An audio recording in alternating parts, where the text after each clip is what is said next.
Respected dear family members, my pranams to you. For the last nearly 3 years, right from 2011,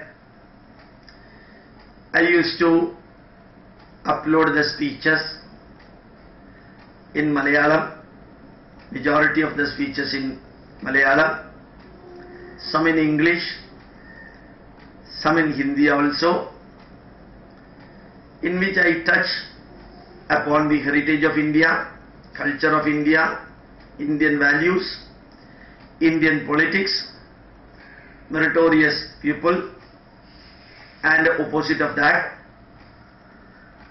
And ultimately, I used to comment on politics more than other issues. Some people may be thinking, but nobody has asked any question to me, while teaching Indian culture and Indian values, while learning and teaching Sanatana Dharma and the great heritage of India, why should we talk about Indian politics? My answer for that, or my reply for that question is, India is the country where politics and all aspects of life always got integrated in one system. We never considered politics different from spirituality. Every branch of knowledge, whether it is science, technology, sociology, psychology, spirituality, or for that matter, the mind, body, family, society, culture, nation, and national and international issues, they were all coming under Dharmartha Kama Moksha. Chaturvida Purusharthas. Politics is a part of Indian spirituality. When you go through the Puranas, say for example Bhagavata Purana, you can see the story of Ambarisha. Ambarisha was a king. Story of Dhruva. He became a king and he was the son of a king. The story of Prudu. Story of Jadavarada. Story of Prachina Barhis. Story of Hiranyakashipu. Story of Mahabali. Story of Prahlada. And story of Nachiketas, and even Lord Rama, Lord Krishna.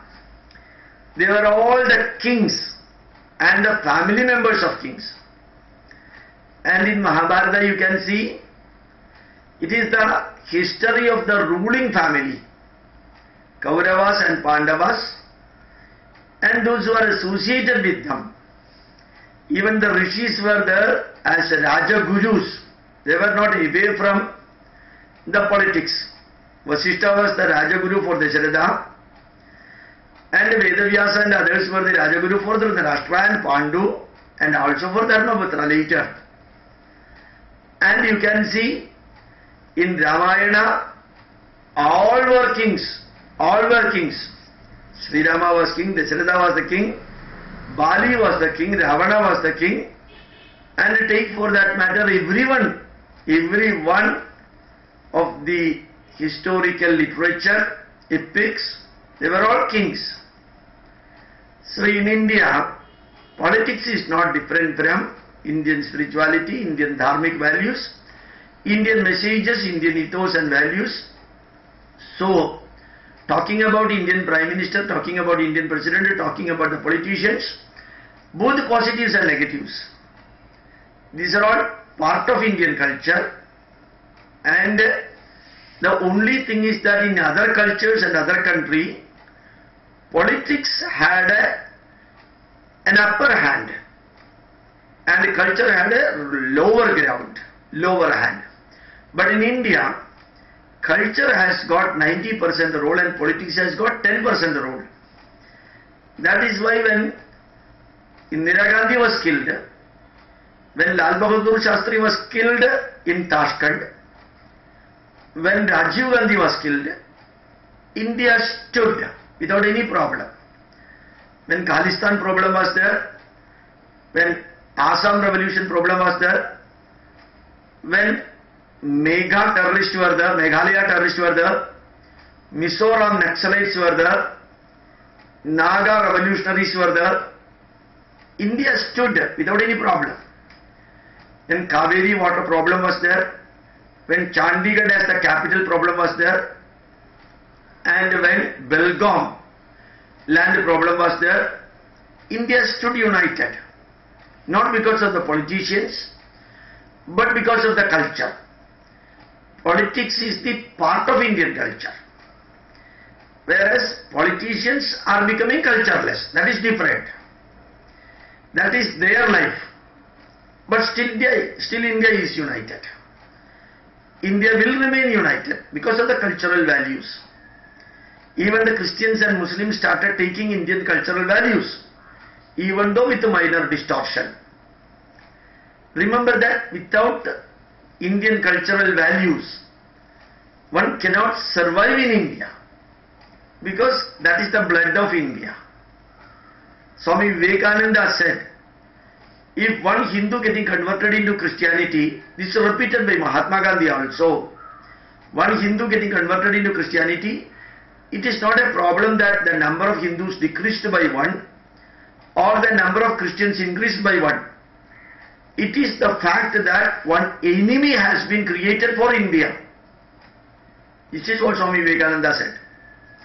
One enemy has been created for India, and for converting themselves from the level of enemy to the part of Indian culture, they are nowadays taking Indian culture, even though they stood with the British people during the freedom fight, majority of them. So you can see, politics is the part of Indian culture. Politics is the part of Indian culture. Every king used to build a national temple in his country. Every king had a holy man as advisor for them, as a sannyasi. Every king used to follow dharmic values which will be monitored by the Mantri Parishad. No king can go beyond a limit from the Rajaguru's opinion. And you can see, Shastras and Shastras need to be learned by the king. Shastras and Shastras. The role of the king and the duty of the king and the dharmic values of the king has been explained in detail in Dharma Shastra. Dharma Shastras are exclusively meant for kings and the people. They are part of Kalpa Shastra and they are part of Vedanga, Vedanga. So for conducting a yaga, the permission of the king is needed. King is to be present there. So in India, spirituality, science and politics, all the three got amalgamated and synthesized. That is Indian culture. So I am telling about Prime Minister, Education Minister, Chief Ministers or others, because part of Indian culture. It is the part of Indian culture, Indian values. Thank you very much. My pranams to you.